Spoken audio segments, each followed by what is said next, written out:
How's it going? So in this video, I'm just going to do a quick walkthrough through my entire pedal board. Now, my board is mainly meant for worship guitar, but with the way I have my board set up and the pedals that I use on my board, I can cover a lot of ground, such as alternative rock, indie rock, pop punk, even a little bit of punk rock. So the way it's laid out right now, it's mainly based for worship guitar, but you can use it for a whole lot of different genres.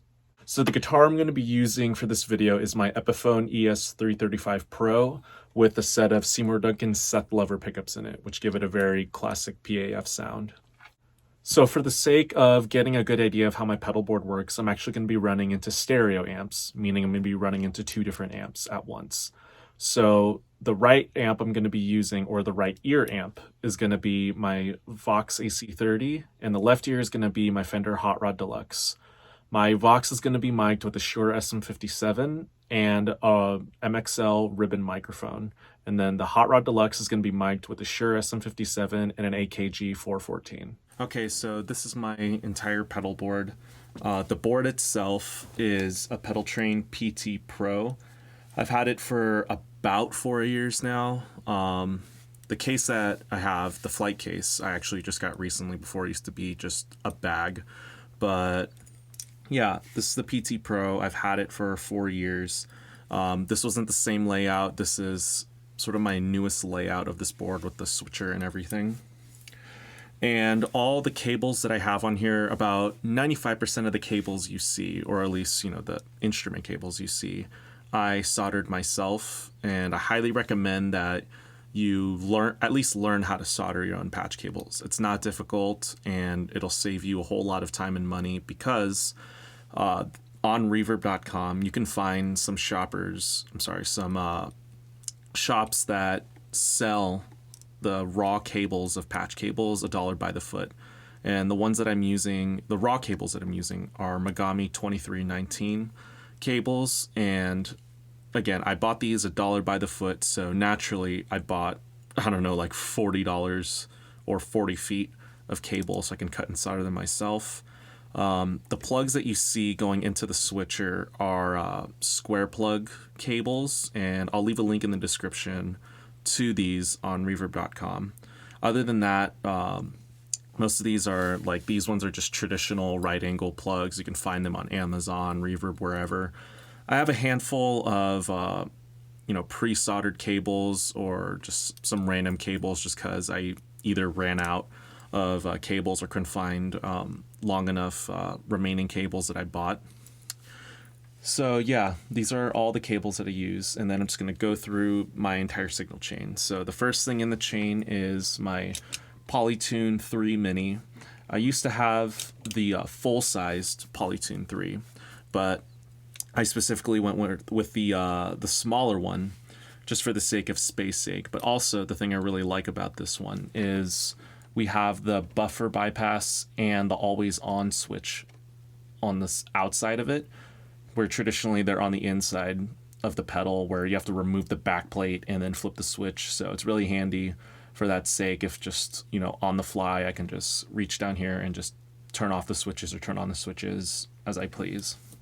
And then after the tuner, we go into the MXR 10-band EQ. This pedal I used to use a lot.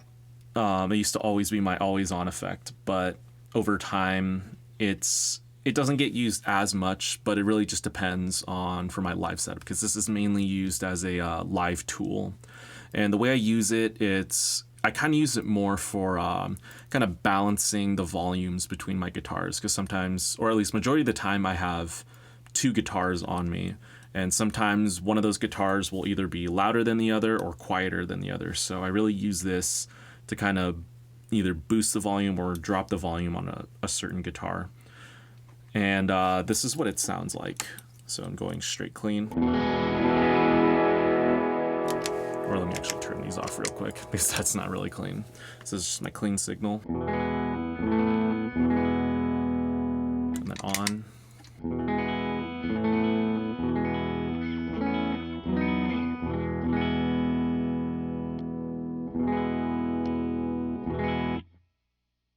So yeah, I kind of have the bass boosted just a smidge bit of bass boost and a little bit more top boost, and the mids kind of just stay around the same. But for the most part, I mainly just use this to sort of drop the gain of the EQ and then boost the volume just to kind of clean it up, but also, like I said, to either boost or cut the volume of the guitar desired.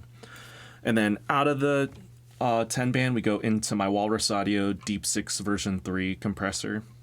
And this is a really, really good compressor, and this is the better one of the previous versions for a handful of reasons, such as this one is the more quieter version, because compressors tend to get a little noisy, especially the previous versions of this compressor, but this one's significantly less noisier.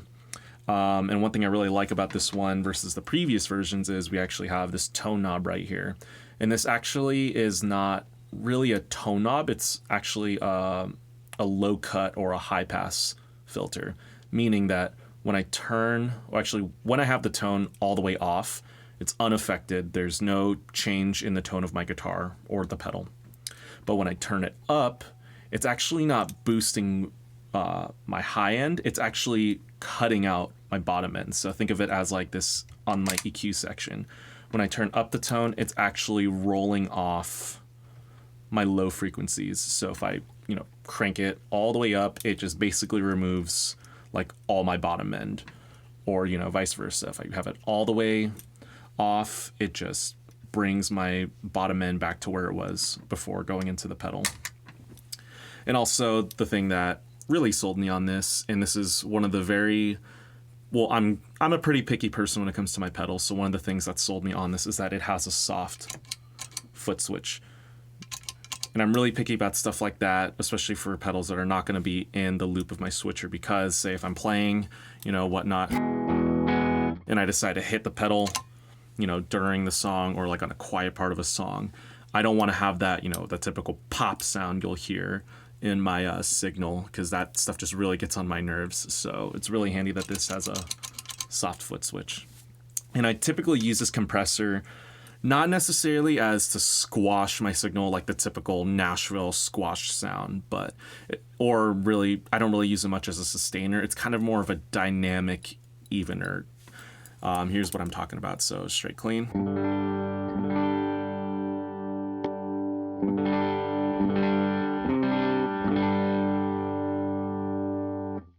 So there's a little bit of sustain in there, but again, I'm not really using it as a sustainer. It's more of just to even out my dynamics, especially like playing up top.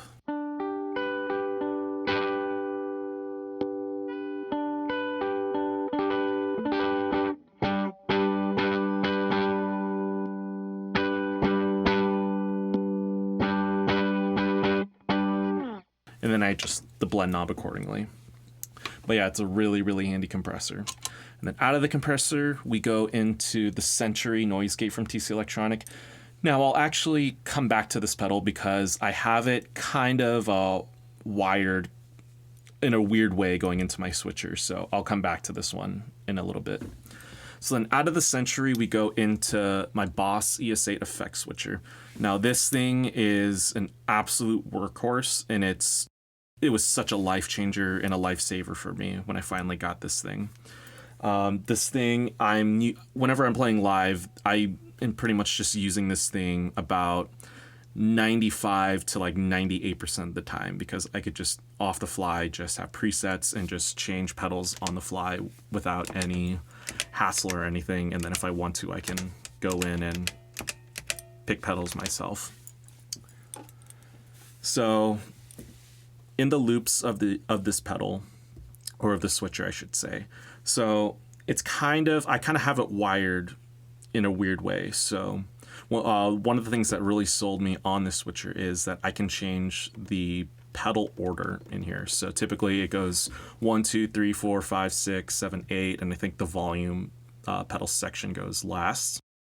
What I actually do, the way I have it laid out, is as if I didn't have this switcher at all, and I was just going, straight in order of the pedals. So like basically the way that I used to run my setup before I got the switcher. So you could see the pedal order here: the POG, Westwood, Aegis, the Kilt, Boost, Carbon Copy, Fuzz, and then just a wild section.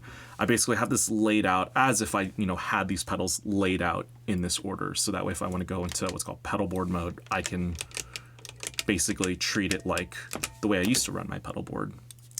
So that's one of the things I really like about the switchers. I was able to, have the pedals scattered all over the place, but I can treat it as if these pedals were right here at my feet. And it's a really handy thing. So I'll go in order based on the order of the chain that I have it set to in the switcher. So first up in the signal chain, let me go out into this setting, is my Electro Harmonix POG 2, and this thing is such an incredible pedal. It's an octaver, and you could go up to 4 different octaves on this thing, and there's just 8 presets, and it's a phenomenal pedal. One day I might MIDI mod it, but for now, it's fine the way it is. And I typically use this mainly for an octave up setting. This is what I'm talking about. So straight clean.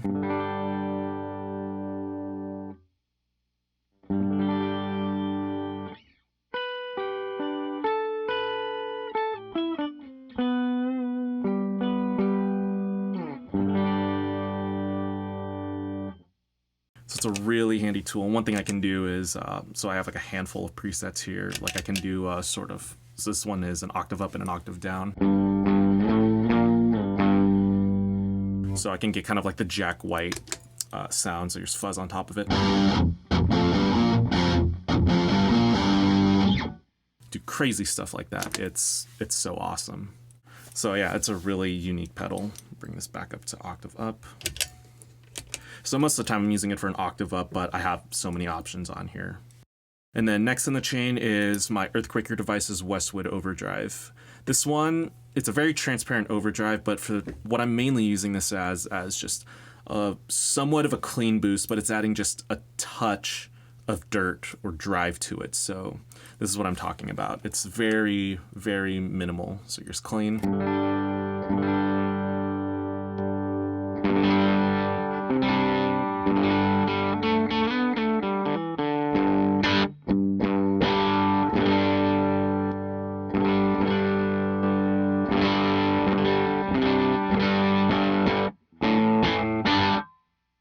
So yeah, I mainly just use this for just a little bit of dirt. So it's essentially my first gain overdrive, but I can do kind of Tube Screamer-ish stuff with it and a little bit of Morning Glory Blues Breaker stuff. But for the most part, I'm just using this for just a little bit of a clean boost.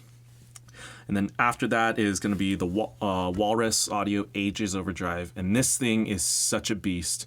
It's essentially 5 overdrives in one because there's a 5-way clipping switch right here. So essentially it changes the characters of the overdrive tremendously, and it's such an incredible drive. And what really sold me on this is the dry knob, which essentially is just either adding or cutting transparency. So if I have it all the way off, it's a non-transparent overdrive, and then as I turn it up, it brings in my dry guitar signal, so basically I can make it as transparent as I want. And it's such a game changer. So right now I use it mainly for a somewhat Tube Screamer-like setting because I love the TS-808, but the thing that drives me nuts about it is, for one thing, it's buffered bypass, so it affects other pedals. There's not enough headroom or a whole lot of output on it, so it's kind of a quiet-ish pedal. And also, I've kind of gotten over the 3-knob overdrive style, meaning volume, tone, and gain. So I love having the 2-band EQ setting on this. So this is what it sounds like.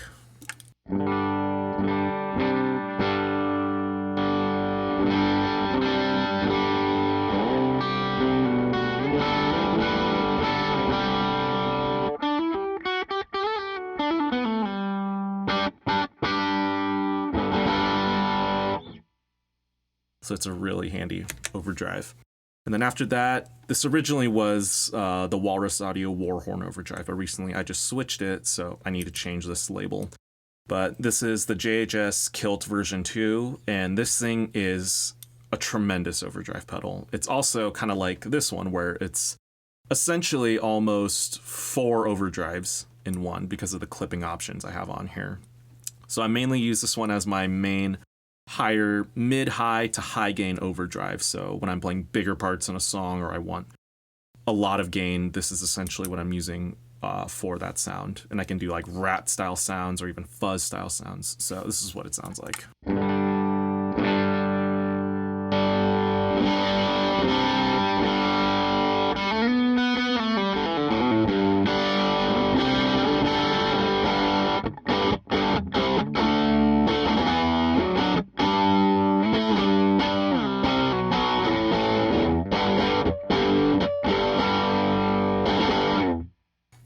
Yeah, it's such a phenomenal overdrive. And then after the kilt, I go into the TC Electronics Spark Mini Booster, which is just a solely volume boost. It doesn't add any color. Its main purpose is just to boost the volume of my guitar. And I run this after all of my drives for the sole purpose of if I'm doing, lead lines or guitar solos, I have it set to where it boosts my volume about maybe 2 to 3 decibels above what it is initially. So this is what it sounds like on its own.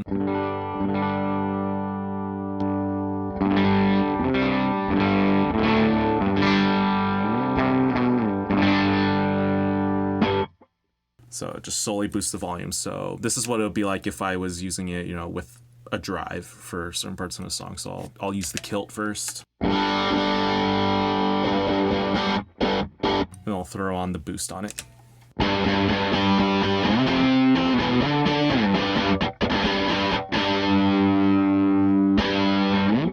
So yeah, it just solely boosts the volume of my guitar and any drives I'm using. And then after that, we go into the MXR Carbon Copy Deluxe delay.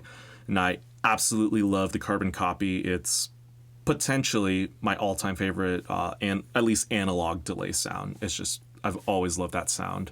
So when they came out with this pedal, I was so psyched, and I bought it on the spot as soon as it came out. So it's got tap tempo, it's fully analog, and this is what it sounds like.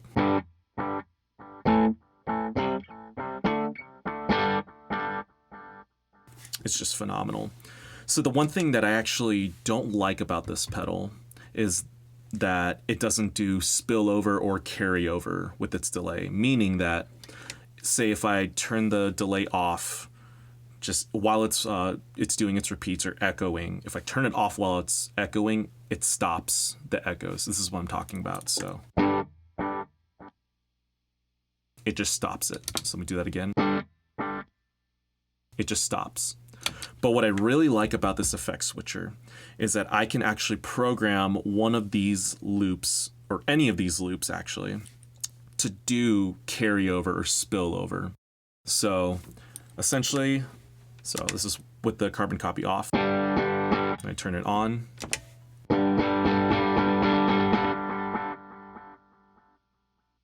It keeps going even when I disengage the loop. So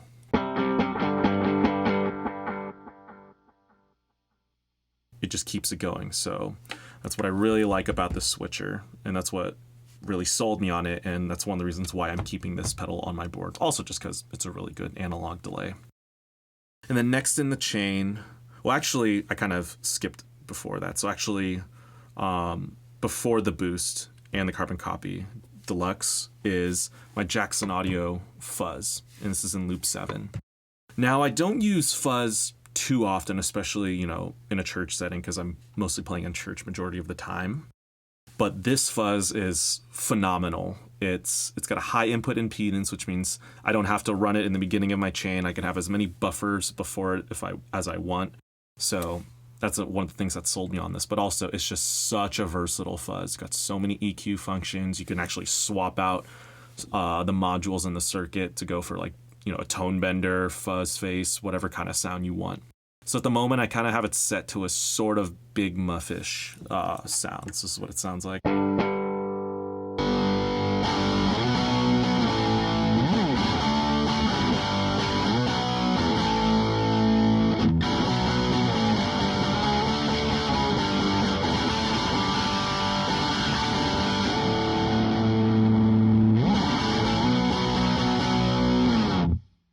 So yeah, it's a really insane fuzz. It could do so much. And then in the loop 8, this is what I call the wild loop. All this is just this. You can see it's labeled wild here and labeled wild here. All this is just this little effects loop, Patchbay. I can't remember the name of the brand. I just bought it off Reverb. But it's just a send and return or an effects loop here. And what I use this loop for is either like an audition slot or, like I said, it's a wild slot. So if I want to throw in, you know, like a fuzz pedal in here or just another delay, just whatever pedal I want to add to my signal chain, I just throw it into this effects loop right here with other patch cables going into this effects loop. And that essentially becomes my loop 8. So again, I can, you know, take like another fuzz pedal, throw it in here, and then that becomes loop 8 in here. So it's a really handy tool, and I highly recommend that if you are going to go into an effects switcher route, that you get a little patch bay or something like this to have an external pedal in here, so you can add other pedals to it if you desire. So then going back to what I was talking about the Sentry and why I kind of skipped on it is, so this is running into the volume pedal loop. And this is, so let me explain how I have it wired signal wise. So we go out of the compressor, we go into the input of the Sentry, but then we go send out of the Sentry into the into the ES8 input. And then in the volume pedal loop in the ES8, we go out of the volume pedal loop, we go into the return of the Sentry, and then we go to the output of the Sentry, and we go into the volume pedal in on the volume pedal loop. So let me explain that one more time because it's a little complicated. So out of the compressor, into the input of the Sentry, to the send out of the Sentry, to the input of the ES8. And then in the volume pedal loop, we go volume pedal out to the return of the Sentry, and then we go the output of the Sentry to the volume pedal in the ES8. So the reason why it's wired like that, so actually the way I used to run my board is the Sentry used to be in loop 8. But one thing I noticed is that when I had run this into one of the loops of my ES8 and I had it on, it colored my sound significantly. There was almost like a somewhat of a bass and a mid bump in my signal. So it noticeably colored my guitar's tone, and that just drove me nuts. So I reached out to Vertex Effects and the Rig Doctor, so shout out to them, and asked them the solution behind this, and they told me that this is how you want to wire it into specifically in ES8. And when I did it that way, it was noticeably different. It was a whole lot less color. There's just a smidge of color in my sound doing this, but it's, you know, it's not too noticeable. And the thing I really like about this is that because I'm running it into the volume pedal loop, I can take the volume pedal loop and move it to where I want it to go. So right now it's running after all my drives, my boost, and my POG right before it goes to my delay pedal. So yeah, that's how I wire the Sentry into the ES8. So let me exit out of here. So then after the ES8, well, actually, let me kind of go onto the other stuff that I use on it. So off to the side here, I have 3 Footswitches. So right here, I have 2 MXR Tap Tempo Footswitches right here. You can see they're both labeled differently. So this one I label as T-line, meaning the timeline delay. But what this is actually doing is it's controlling the BPM in the ES8. So if you watch here, right here is the BPM. You watch as I change it, or as I tap on it, it changes the BPM in here. And through MIDI clock, I'm using this to control the BPM on the timeline. So you can see as I change it, it's changing the BPM on the timeline. So go a little slower. See, it's changing the BPM on there. So that's what the T-line tap tempo is doing. And then for the CC, that just means carbon copies. So the T-line is going into the ES8, but then the CC tap tempo is just going straight into the carbon copy Deluxe. And the reason why I have 2 different ones and why I don't just use one going into the switcher and going into both delay pedals is What I like to sometimes do is I like to use both of these delays at once, and I like to not only be able to control them separately on their own, but sometimes what I like to do is subdivide the delays if I want to use them both together. So say I do like eighth notes, I tap eighth notes on my Carbon Copy Deluxe, but then I just do quarter notes on my TimeLine. So I can kind of stack delays and do, you know, some sort of subdividing on there. And it's a really fun thing to do. And then I keep them both pretty close together, so not only can I tap them individually, but, you know, I can use my foot to tap both of them at once. So it's a really handy thing to do. And right here is a Red Remote, which controls the gain 2 toggle on the kilt, and it's going into the ES8 and then out into the Red Remote in on the kilt. So you can see it just switches the gain stage on here. So one thing I really like about the ES8 is that I can actually program certain patches or certain presets in this ES8 to actually toggle the Red Remote feature in the ES8. So for instance, let me see if I have it programmed on any of these patches yet. So like right here.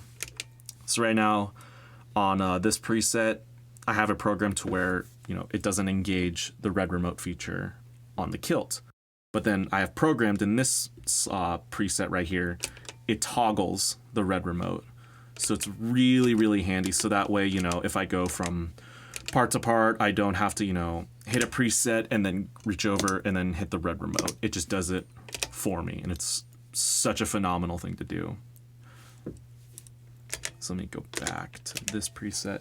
So yeah, it's a really handy thing that this ES8 can do for other pedals and amps. So then after the ES8, I'm actually going mono in before the ES8. So I go mono in to the tuner, EQ, compressor, Sentry, and then mono in to the ES8. But then after the ES8, I then split off stereo out. And I go stereo out into my Strymon pedals, or the Stryfecta, or as I like to call it, the Holy Trinity of Strymon. So I go stereo out and I go into the Mobius, and this is a modulation pedal, and it is a phenomenal modulation pedal. It's got so many different modes. I got a chorus, flanger, rotary, vibe, phaser, vibrato. I just got a whole big deal of different modulation pedals. So for the most part, I mainly am using it for like chorus and tremolo. Those are the 2 modes that I use the most. So right now I have this set to MXR ALG chorus, meaning the MXR analog chorus, which is the chorus I used to have on my board, and this is what this setting is modeled after. So this is what it sounds like.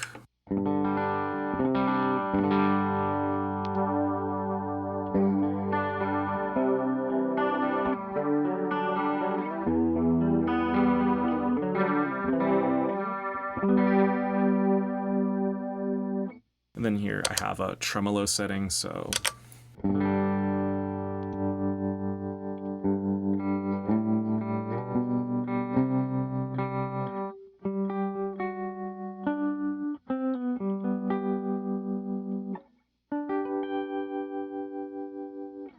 yeah, it's really handy. I really like the modes on this pedal. And then after that, we go stereo into the Strymon TimeLine, which is just like this pedal, but it's got a bunch of different delays on it. There's, you know, tape delay, analog delay, digital, ping pong. There's just so many different delays on here. But the ones that I mainly use on this one are tape, analog, a little bit of digital, sometimes dual or ping pong, and some reverse delay. But depending on the song that I'm doing or stuff I want to experiment with, I can experiment with a ton of different delays on here. So let me go to this mode. This goes into my tape setting. This is what it sounds like. And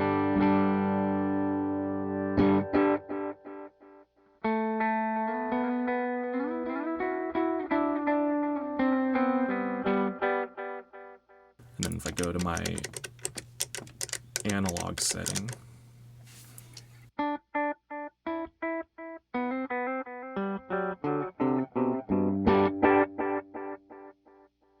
so yeah, there's just a whole bunch of different settings on here. And then after the timeline, we go the last in the chain is we go stereo into my Strymon BigSky, which again is just like these, but it's all reverb. And this pedal, oh my God, this is possibly the most beautiful sounding reverb pedal I have ever come across in my life. So again, it's just like these. We've got a ton of different reverb modes on here. The ones that I mainly use on this one are room, hall, plate, and cloud. But again, sometimes I'll experiment with other ones on here, or like I have like presets that I bought from Bethel that use different reverb settings on here, like nonlinear, sometimes reflections or magneto. So it always depends on the song that I'm doing. But for the most part, on my own, I like to use a room, hall, plate, and cloud. So let me go to, and again, I have so many different settings on here. This one I probably have the most presets for, so let me go to some of my custom settings. So like, for instance, here's some of my hall modes on here. So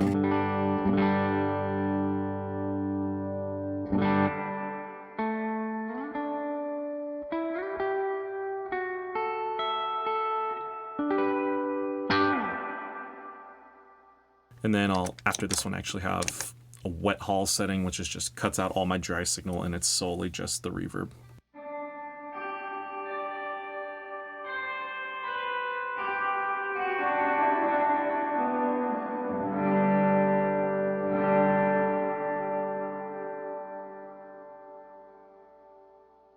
And then also I like to use some sort of pad reverbs at times. So this one I have called Blue Fave, which is modeled after. So before this pedal, I used to have the Blue Sky, which is also a really good reverb pedal, sort of like a step below this one.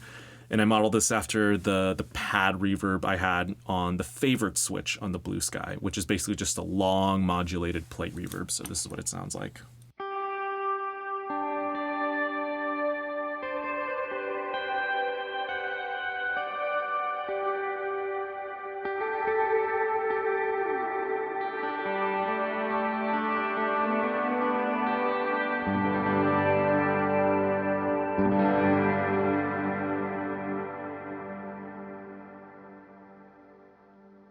So yeah, it's really, really awesome. So one thing to backtrack going to the ES8, and one of the things that really sold me on the Strymon pedals is the capability of MIDI on here. So on the ES8, I'm able to program for each preset via MIDI. So let me switch to a pretty MIDI switching song.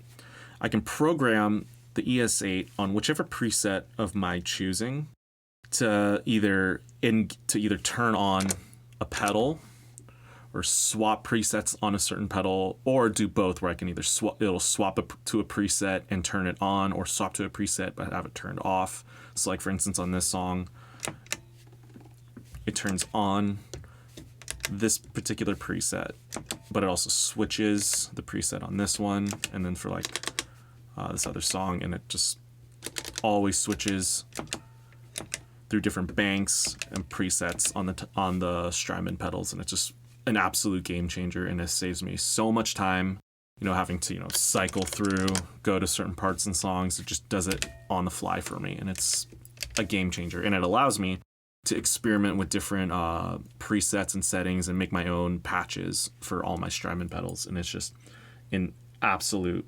lifesaver. So now backtracking to my ES8.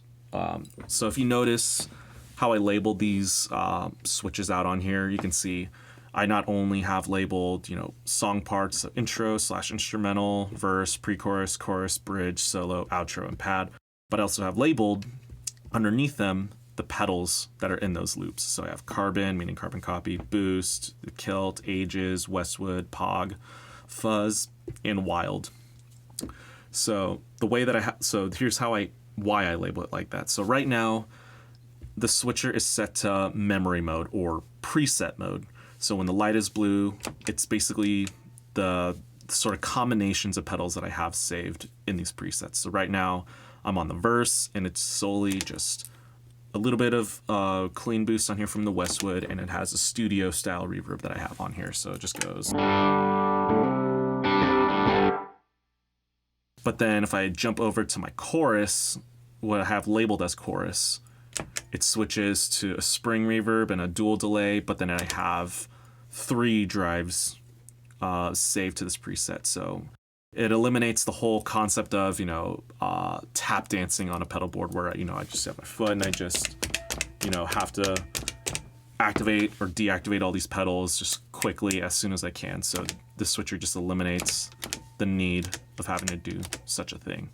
So right now it's in memory mode when the light's blue, or like I said, preset mode. So essentially when the light's blue, I'm going based on parts in the song. So chorus, pre-chorus, bridge, solo, outro. But then when I switch to manual mode, that's essentially pedalboard mode. So now you can see it's red. So where it is verse, it's actually showing the red version, which is basically the loop. So right now on preset 2, it's telling me when I switch to manual or pedalboard mode that the only loops that are engaged is loop 5, which is the Westwood. So I can add, other pedals to it if I want, or turn that pedal off, whichever of my pleasing. And what's really cool is when I immediately switch back to memory mode, it just goes back to whatever it was saved to originally. And plus, what I really like about the switcher is that I can quickly add or turn off pedals for the patch. So say I'm on, I don't know, like the intro, which has nothing in it, I can just hold it to edit it, and then, add whatever pedals that I want, and then just quickly tap it twice, and then it saves it immediately. So let me just do this again to leave it empty. So it's a really handy system. So that's how I run this whole thing, with going preset mode of just song parts, and then switch it to manual to go into pedalboard mode. So if you notice, I also have this, what I call the pad setting. This is just a dedicated, it starts off as just, a sort of pad style guitar.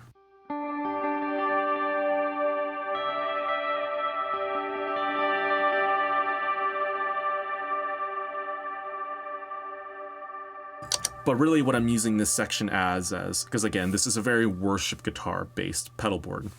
I label it as pad, but if you notice here, it's labeled pad/spawn, meaning spontaneous. So if we go into spontaneous worship, meaning, so say we're doing Graves into Gardens, we go to the outro, whatnot, but then we want to go into spontaneous worship, or we just, keep the song going, or we just keep it on a loop. I'll switch to my pad setting, and it jumps to settings I have on these pedals that are dedicated to, being in pedalboard mode, or just so I can turn them on the dot. So I have it saved to this bank right here on the BigSky, where it's got a cloud reverb here, and I'll show you. So just a cloud 1 is what I call it, and then cloud 1 long, which is just a longer cloud reverb, and then I just have a pad, or my Blue Fay, which is a pad.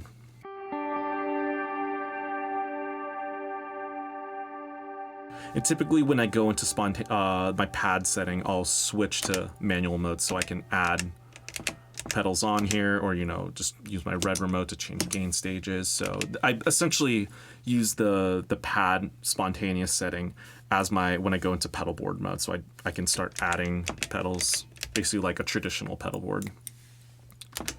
So yeah, that's how I use the memory and manual mode on here. And again, this switcher is just such a lifesaver.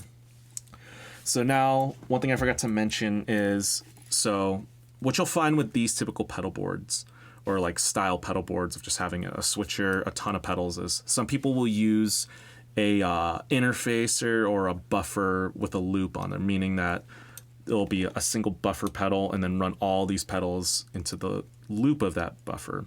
For me, I actually just go straight through my signal. But what I do, because you are going to need buffers in this pedal board, because with all these pedals, if I don't have any buffers on here, I'm going to lose so much top end in my guitar's dry signal. So again, this is one of the reasons why I went with this Polytune. So I have this switch to buffered bypass, and then for the beginning of my chain. But then when I go to my BigSky, I also have this set to buffered bypass. So essentially I have 2 buffers, and I sandwich, as they call it, sandwich my pedal signal path. So that way I have a buffer going in and a buffer going out, so I have a much stronger guitar signal. Shout out to JHS and Vertex Effects for that tip. It's an absolute lifesaver. And another reason why I don't use a interfacer, or use it in a loop pedal, is, so if you notice, I go out of the BigSky. Right now I'm running 2 cables out into 2 amps. There are a lot of times where I don't use stereo amps. So what's good about this whole setup is that if I'm going into just 1 amp, I can just plug into one of the outputs of my BigSky. But if I get the opportunity to use 2 amps, I can do that immediately. So that's why I just use the BigSky just as the end of my chain, rather than have a looper buffer having all my pedals in there. So last but not least, I'm going to talk about the power supply I use, because you're probably wondering what's powering all of these. Am I using just one? What am I using? So I'm actually using 2 different power supplies. So one of them I'm using is a Strymon Zuma, the 9-input version. And the Zuma is powering, of course, all my Strymon pedals. It's powering my ES8, my Carbon Copy Deluxe, and I believe my Kilt. I'm pretty sure it's my Kilt that it's powering. And then everything else is being powered by a OneSpot CS-12. And the reason why I use the Zuma specifically for these pedals is because it has 500 milliamps output, or it's got high milliamps output. And because I use that for these particular pedals is because these 3 pedals especially require a lot of milliamps. I believe these require 300 milliamps. So I went with the Zuma because it needs that high current. And then I'd pretty much just use the Zuma for mostly my time-based and like my workhorse pedals, meaning my Strymons and my ES8. And then of course, everything else is powered by a OneSpot CS-12. So it's all clean power, don't worry about any noise, and it just works really well. So yeah, that is the overview of my entire pedal board. If you have any questions, just let me know. Shoot me a DM on Insta, whatever it is. Just ask me about whatever it is you have a question for, and I'll try to get back to you. Sounds good.